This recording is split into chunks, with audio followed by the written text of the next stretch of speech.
ओ निष्प्राणांत प्यारे श्री सतगुरु महाराज की जय। सतगुरु श्री रामतन महाराज जी आपकी सदा सदा ही जय। बंदो सतगुरु चरण को प्रभु सुखिं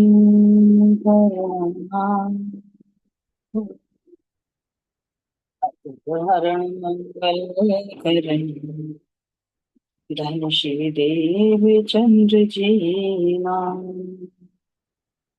श्री प्राणनाथ निजमलपति श्री मेराज शुभ नाम तेज कुंवर श्यामा पल पल करूँ पिया जी को पल पल करूँ श्री कायनाथ तुम सत्य हो तुमसे चलत जाऊं मैं अधीन करने बारे की लाज बारे की लाज। बोलिए श्री प्राणनाथ वाले की जय। सतगुरु महाराज जी की जय। धाम की जय। प्राणाधार कर आप सबके धाम में देंगे प्राण पवित्र प्राण बल्लभ के लिए चलना।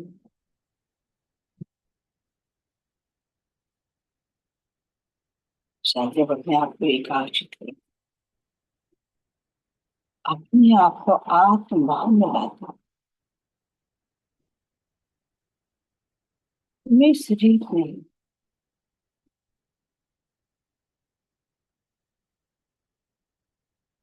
के अंदर जो धड़कन है जीवन ये भी है। इन दोनों को देखने वाले ईश्वर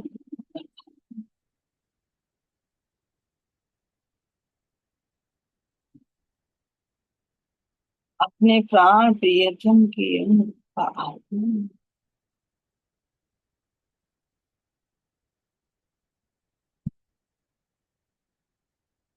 मेरा स्वरूप सत्य चिद और आनंद में इंद्र अशक्त जड़ और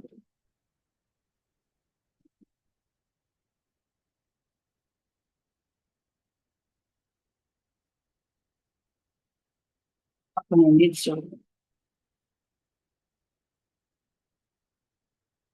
मेरा नूरी स्वरूप का नूरे ही गुण अंग इंद्र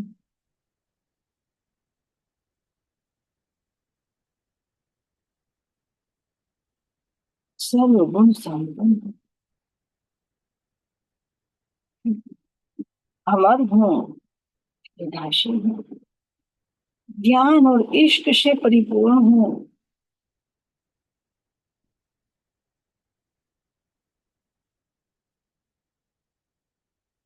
का नहीं मैं।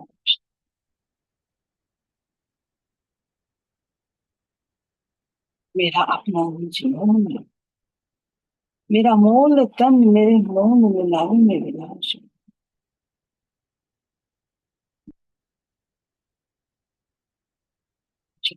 अपना निज अपना निज, अपना ब्रह्म है।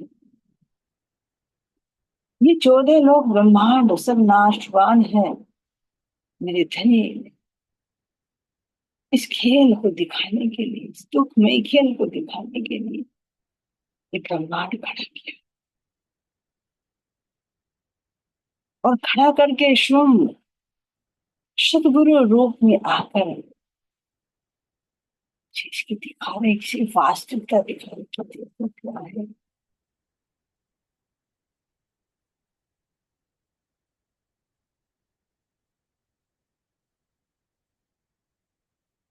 और जो मैं अपने आप को भूल कर अज्ञानतावश ये देह समझ बैठी, इससे भी पर्दा उठा।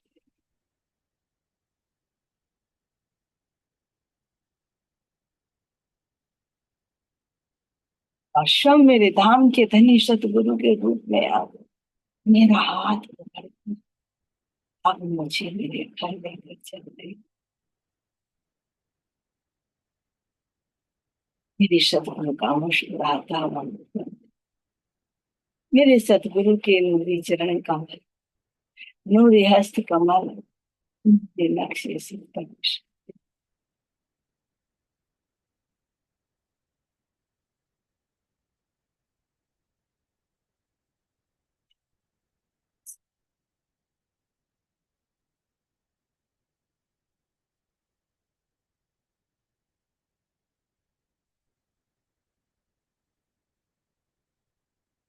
मैं अनंत ब्रह्मांड लय होते हैं।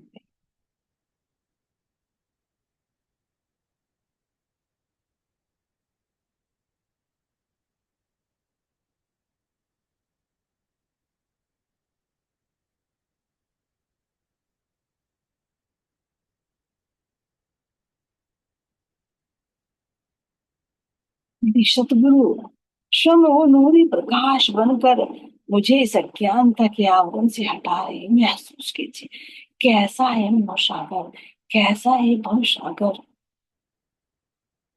जिसमें ब्रह्मांड बन रहे हैं पानी की बूंदों की भांति, और जिसके अंदर बड़े बड़े ऋषि मुनि तपस्वी कोई भी इसका पार नहीं पा रहे, तो आखिर ये मतलब ये ये स्थान है जहां पर इस संसार का ज्ञान समाप्त हो जाता है और बेहद मंगल।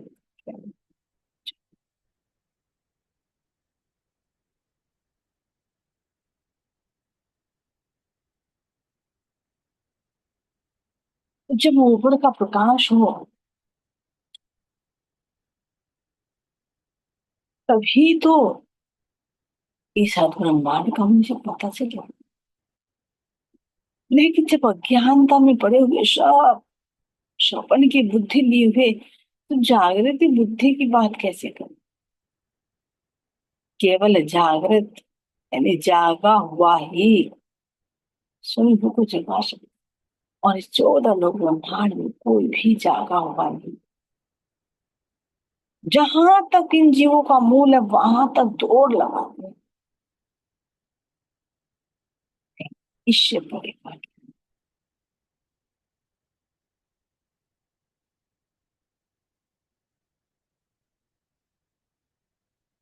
तो इस संसार की वास्तविकता का पता लग जाता, और इसका सब सार निकल कर आना तो है क्या। सुनिए, कुछ भी चीज हो, कुछ भी क्रिया हो, सब कुछ सबका परिणाम क्या है। सुनिए, बिल्कुल परम धाम का उल्टा। जैसे मेरे परम धाम में पूर्णात्मा जो जितना भी इसका विस्तार किया जाए वो पूर्ण ही है। पूर्ण में पूर्ण जोड़ ले वो भी पूर्ण, पूर्ण में से पूर्ण निकाल ले तब भी पूर्ण। ना कुछ घटाया जा सकता ना बढ़ाया जा सकता, सब कुछ पूर्ण है। लेकिन इस काल में आगे ब्रह्मांड को देखिए, उसका विपरीत है। इसमें कुछ भी जोड़े फिर भी शून्य, कुछ भी घटाए फिर भी शून्य। यानी इस पूरे ब्रह्मांड में जितनी भी क्रियाएं हो रही हैं, जितना भी इसका सब कुछ है, आखिर में क्या है, शून्य।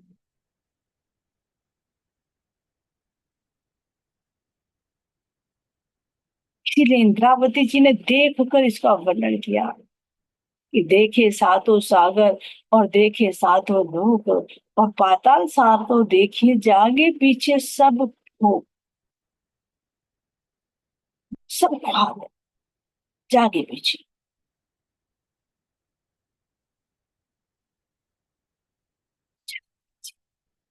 जैसे सौपन टूटता है, नींद खुलती है, तो क्या सौपन की कोई चीज मिलती? कितनी भी चीज लेगी, कितना भी कर लिया, कितने भी ऊंची ऊंची इमारतें हैं, कितना भी कोई प्यार कर रहा है, कितना भी कोई किसी को मार रहा है, कोई कितना भी दुश्मन है, आखिर में आंख खुलने के बाद क्या होता है? क्या कुछ आता था? क्या कुछ दिखाई देता है? नहीं, सब शून्य हो जाता, यानी कुछ हाथ नहीं।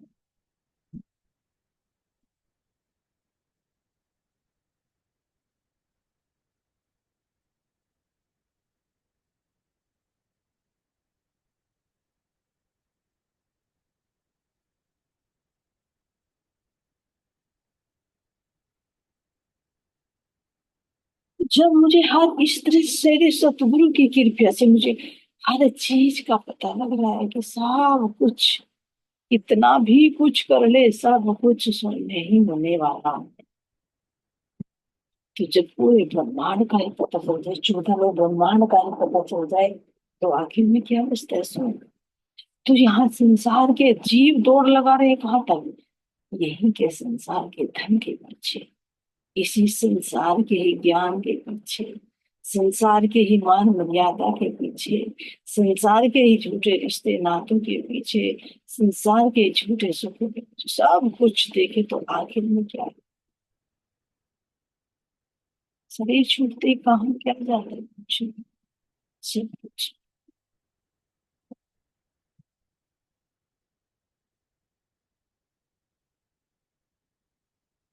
जिसकी आसक्ति संसार से ही ना छूटी हो, तो भला वो क्या जाने शून्य को, वो किसके पीछे समझ रहा है, नहीं सकते हैं। तो ये सत्य, यही माया है कि झूठ को सत्य समझ, उसका आप। लेकिन मेरे सतगुरु की अति मेहर, अति कृपया है, जो मुझे इस महाशून्य से बाहर निकालती है।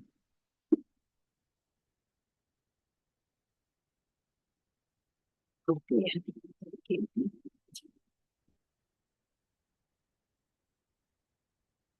जो मेरे धनी के सत अंग अक्षर ब्रह्म के अंतःकरण है, उनकी उपस्थिति हुई है।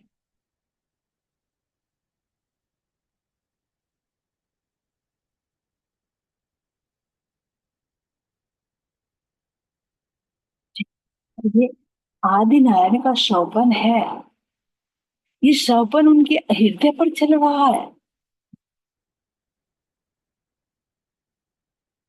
सारा विस्तार क्या है ब्रह्मांड? आदि नारायण के अंतःकरण का विस्तार, उनकी भूमि का विस्तार।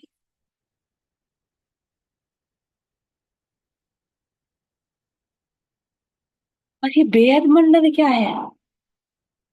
यहाँ की जिमी क्या है? अक्षर भगवान के अंतःकरण की जिमी पर ही ये लीलाएं हो रही है, उन्हीं की जागृत बुद्धि से हो रही है।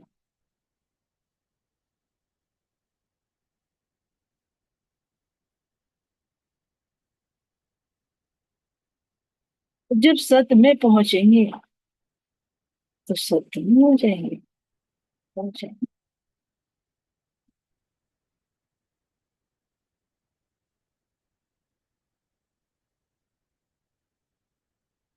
तो क्या सत अंग अक्षर भिन्न के अंतःकरणों की कोई सीमा मापी जा सकती है?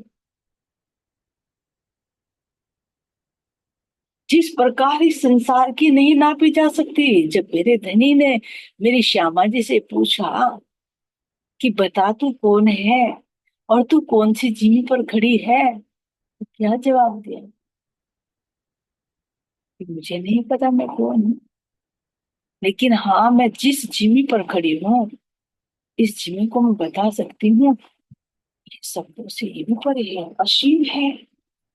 इसका भी वर्णन शब्दों में किया नहीं जा सकता पूरे ब्रह्मांड, और किया ही नहीं जा सकता।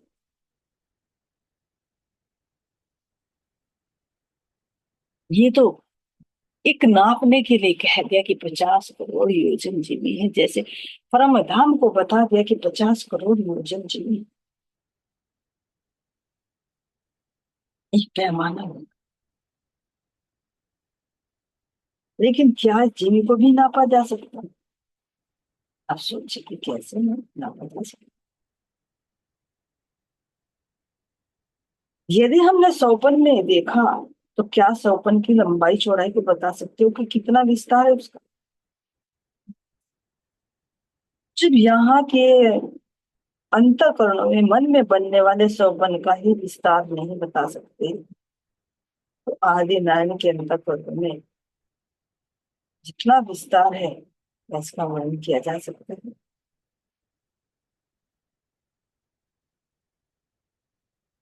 और फिर इसको देखने के बाद बेहद मंडल को देखिए कि जो अखंड है, असीम है, अनंत है, तो पुनः उसके अंतःकरणों का कैसे वर्णन किया जाएगा?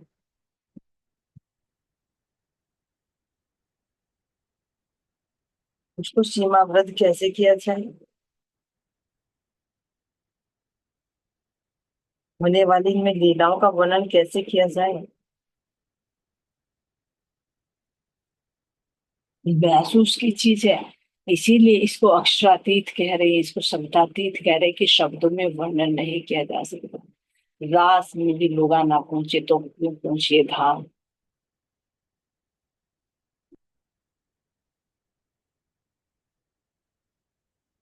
ये मेरे सतगुरु बहुत गहरी गहरी बातें बता रहे हैं कि देखो, इनको अनुभव करो, केवल रटना नहीं, समझना नहीं।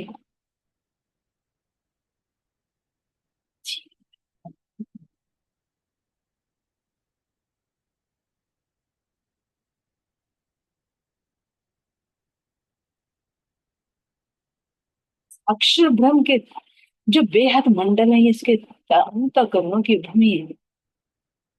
यहाँ पर भी सत्य चित और आनंद की लीला है, लेकिन जो अक्षर ब्रह्म है उनका जो निर्मल चित्त है, उसकी जो आनंद की गति है, वो भी निर्धान के बिना चिद रूप में निर्धान कर देता है। जिनसे सारी ऊर्जा, सारा प्रकाश अक्षर ब्रह्म को प्राप्त होगा, तभी तो इनको नूरे जलाल कहा। नूरे जमाल मेरे धन यानी पूरा नूर का पुंज, और उनके प्रकाश से प्रकाशित ये सत अक्षर।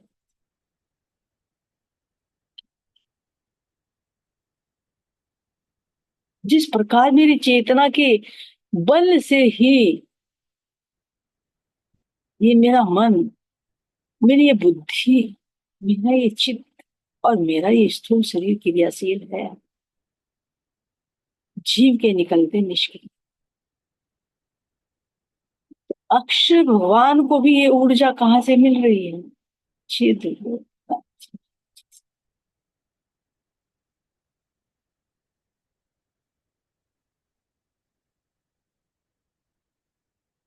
जो यही कहा कि नित्य प्रति दर्शन करने जाते हैं, तो दर्शन करने जाने का मतलब क्या है बात हुई में, कि ये जो संपूर्ण ऊर्जा, संपूर्ण प्रकाश जो मिल रहा है, ये सब चित रूप राज्य महाराज जैसे दीदार करने का मतलब क्या है? उसी ऊर्जा को, उसी एनर्जी को ले। जिस प्रकार हम ध्यान में बैठे, तो क्या हम मिलते में ऊर्जा मिलती है, अपने धनी का बल मिलता है, आत्मबल मजबूत होता है।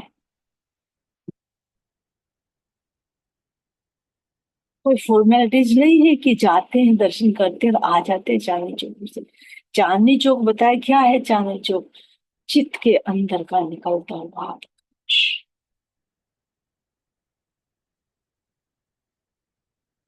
इसीलिए चांदनी चौक में ही खड़े होकर दर्शन करते हैं।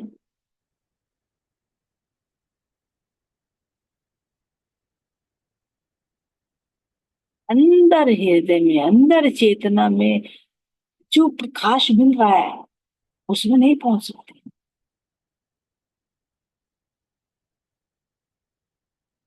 हाँ, ये तो पता है कि मुझे यहाँ से ऊर्जा मिलती है, इसीलिए तो वे दर्शन करने जाते हैं, लेकिन उनके अंदर के आनंद की लीलाओं से अनंत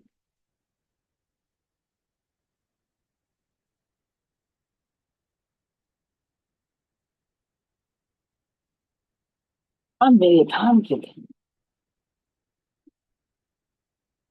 विशेष रूप से मिलेगा और अपना आनंद की लीलाओं से भी वाकिफ कराते।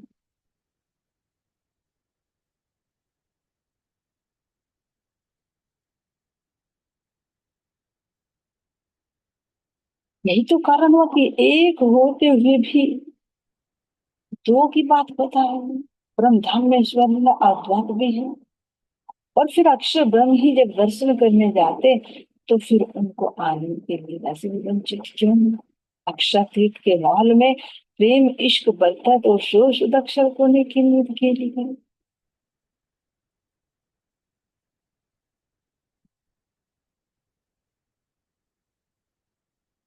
अक्षर भगवान को ये तो पता कि मुझे यहाँ से ऊर्जा मिलती है, इसलिए नित्य प्रति दर्शन करने जाते हैं। लेकिन उस चेतना के अंदर कितना भंडार भरा हुआ है उसका नहीं पता। क्या आनंद भरा हुआ है, थोड़ी सी उसकी झलक उसका एहसास तो होगा चांदनी चौक में, जो आधा मौका होता है, लेकिन वो आनंद की लीला का नहीं होता।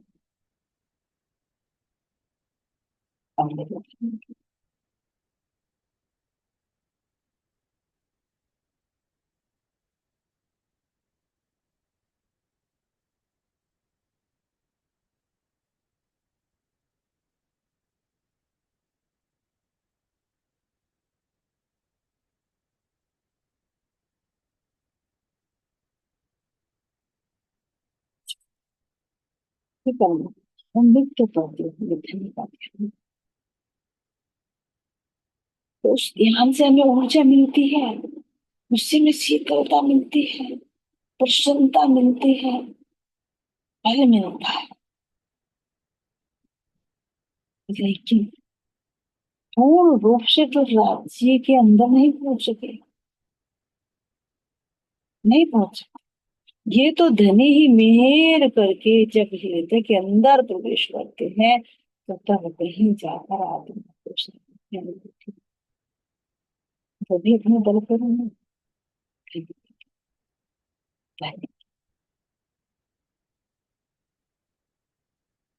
इसी तरह से श्री कृष्ण भगवान जब दर्शन करने जाते, आज के विशेष दिन मेरे धनी के दिल में आया कि मैं अपने शत अंग को भी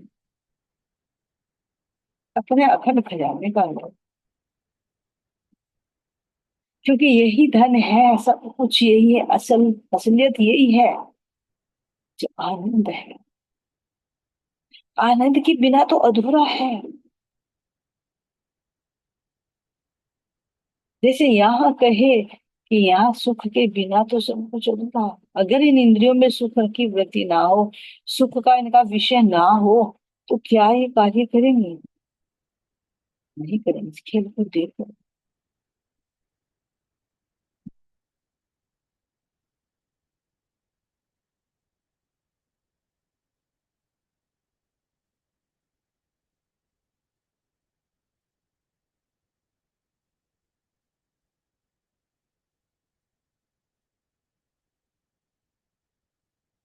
अब देव धाम के धनी अपने सत अंग को तो आनंद की लीला से वाकिफ करा ही रहे हैं, लेकिन हम रूहे जो अपने धर्म के हृदय में ही, हमें भी तो उनके सत अंग से वाकिफ करना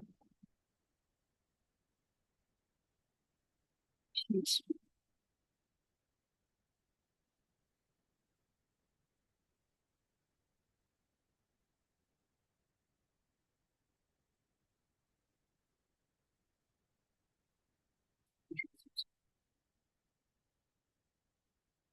जब हम आनंद के प्रति, तो क्यों उस आनंद से वंचित है?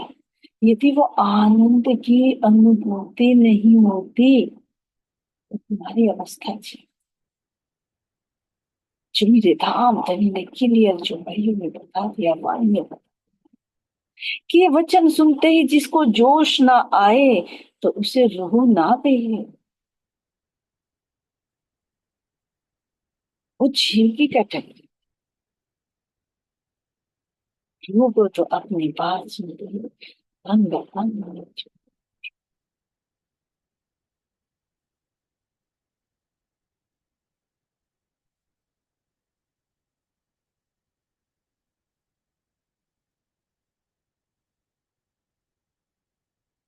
मेरे सतगुरु यही तो कर रहे हैं।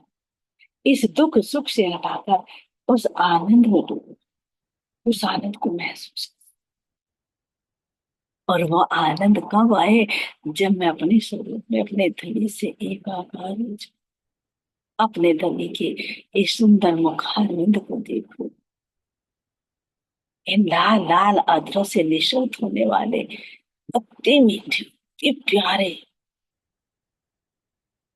इन शब्दों को श्रवण करो, जो मीठे मीठी बातें मेरे धनी करते हैं।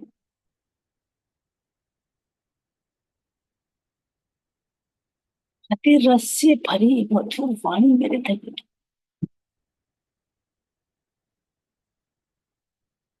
कि एक शब्द सुनते ही रूह गलित घात हो जाती है।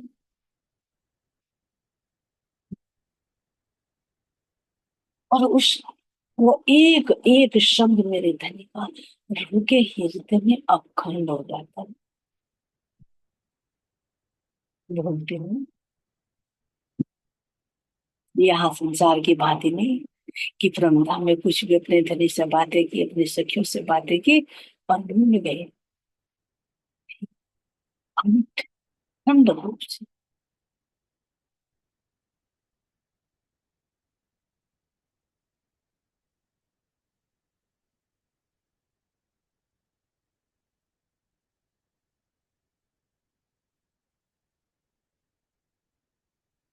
उसी आनंद में जब इन पत्थरों के साथ साथ चमचमाती हुई,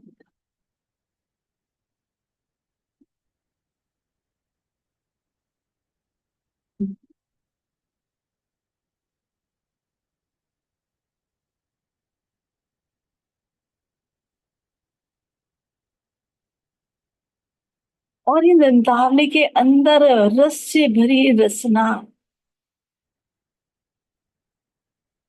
एक एक शब्द इतना रस से भीगा हुआ, जिसको बार बार भूल जाती है कि फिर मेरे धनी को।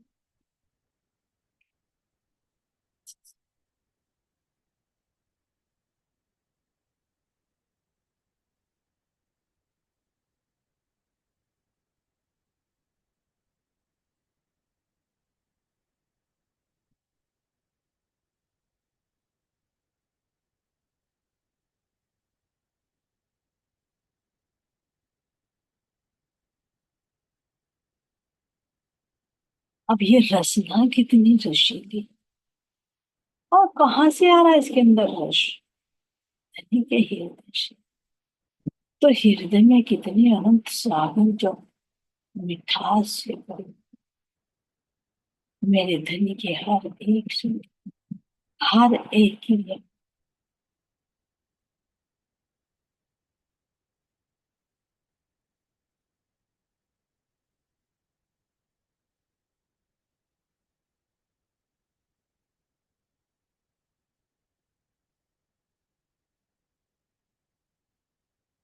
मेरे धन के हृदय से वक्ष स्थल पर जो हार लटक रहे, लटकना भी इनको कह रहे हैं, लटक नहीं रहे, ये अंदर अंग है इन सब के अंदर, इन सब के अंदर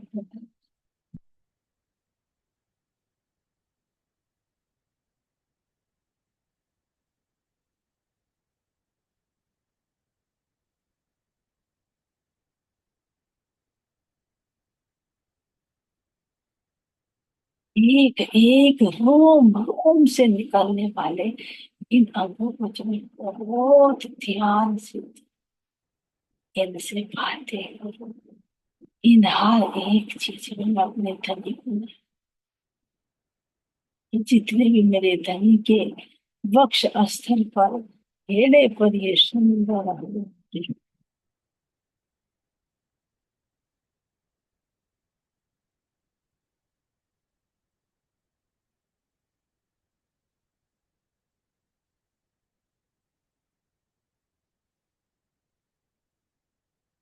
इनके संग में लीला करूं, बातें करूं, तभी तो आनंद आए।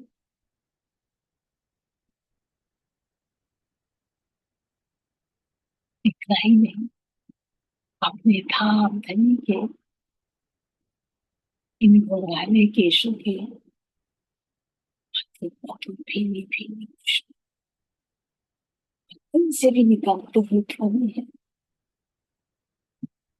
मानो ये धाम धनी के श्रवण अंगों के आभूषणों से।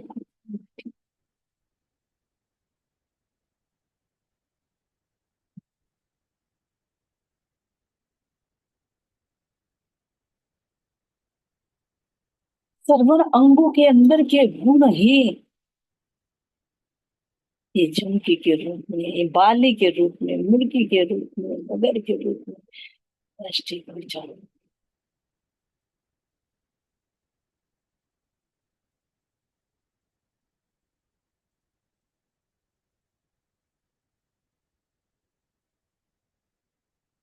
प्राण वल्लभ की नासिका से निकलने वाली दिव्य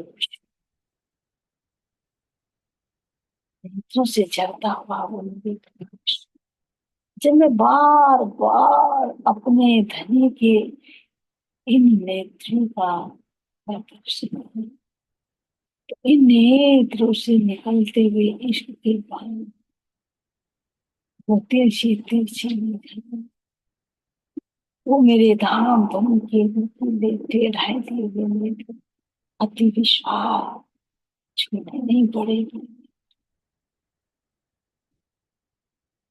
नीचे की पलक सीधी,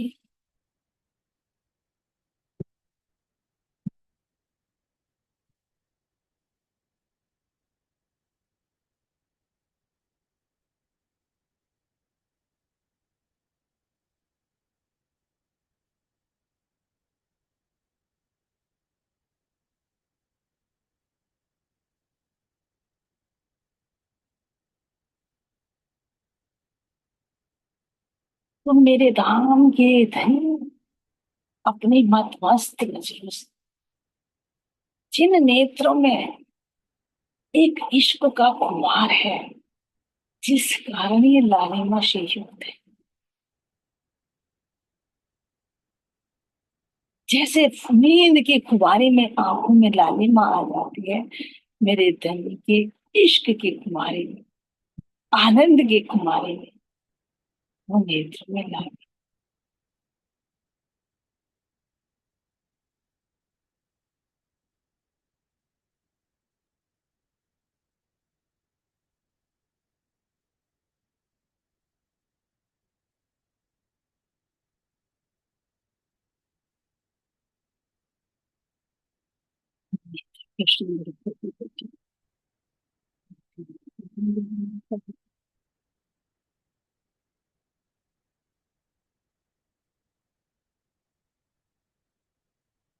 जब बार बार मैं अपने धनी के नेत्र को देखूं, तो क्यों नहीं हृदय में आएगी, क्यों नहीं हृदय में वो आनंद आएगी, क्यों नहीं ये प्रकाश जो मेरे धनी के दोनों भुइयों के मध्य में सुंदर है, लाल रंग की बिंदी शोभाएं।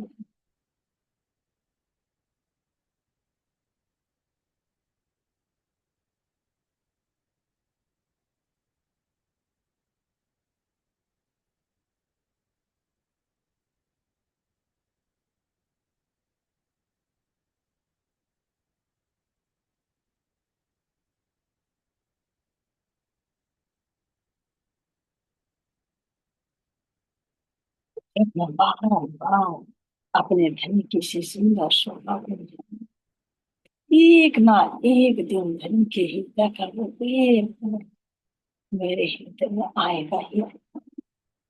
यही मेरे धनी बारंबार युक्ति करते हैं, बारंबार समझाते हैं, फिर सूर्य के साथ ही चरित्र सुख चैन, इश्क आए देर कुछ नहीं, खुल जावे निज नैन। क्या इंद्रावती झूठ बोल रही है? क्या मेरे धनी झूठ बता रही है? फिर सूरत को साधी, फिर धनी के सुंदर चरित्र को देखिए, उनके प्रेम भरे लीलाओं को देखिए। फिर धनी के शीश कमल पर आई हो सुंदर बाग भूमि, ये जो पल पल अनंत रूपों में दृष्टि गोचर है।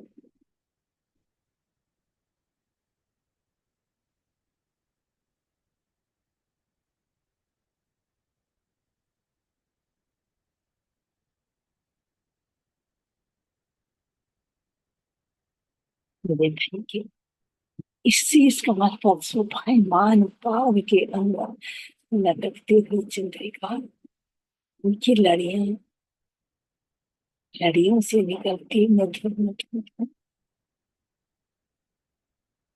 और मस्तक के ऊपर शोभायमान दुग दुगी तो क्या कमाल कर रही है। और इस दुग दुगी के ऊपर आई हुई कलंगी की शोभा बेशुमार है। जितना देखूं इतना ही और आनंद और प्रकाश बढ़ता ही जाता है, बढ़ता ही जाता है। क्यों ऐसा क्यों? क्योंकि जब घटत बढ़त नहीं है तो फिर बढ़ता क्यों जाता है? ये विशेषता है। भले ही घटत बढ़त नहीं है, लेकिन बार बार एक नया आनंद की अनुभूति होती है, तो उसको भी घटत बढ़त क्योंकि हाथ हो गए।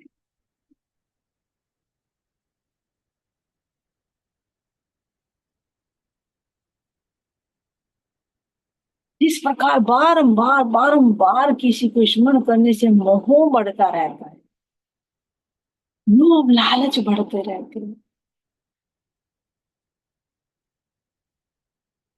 लेकिन मेरा परम धाम तो पूर्ण पूर्ण है, आनंद का सागर है। तो जितना डूबते जाएंगे, इतने ही अंदर और अंदर उसकी शोभा और निखरती जाएगी।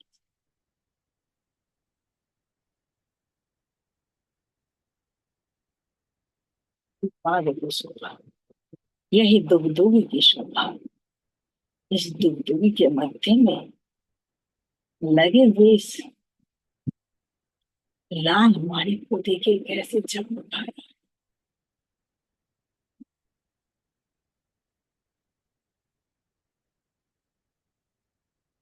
इससे निकलता हुआ जो सुंदर कलंगी के रूप अपनी पुष्पलता को ले आते हैं।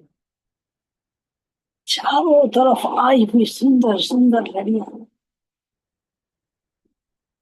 जिनमें सब रंगों की आभा यानी सब गुण समाहित है। ऐसे मेरे काम धनी प्रिय भाग, इसीलिए धनी बार बार कह रहे कि हे रूप मैंने तुम्हारे लिए श्रृंगार सजा, सात सात बार श्रृंगार सजकर मैं तुम्हें दिखा रहा हूँ, मैं तुम्हें रिझा रहा हूँ। बारंबार मेरी तरफ देखे, बारंबार मेरी तरफ देखे।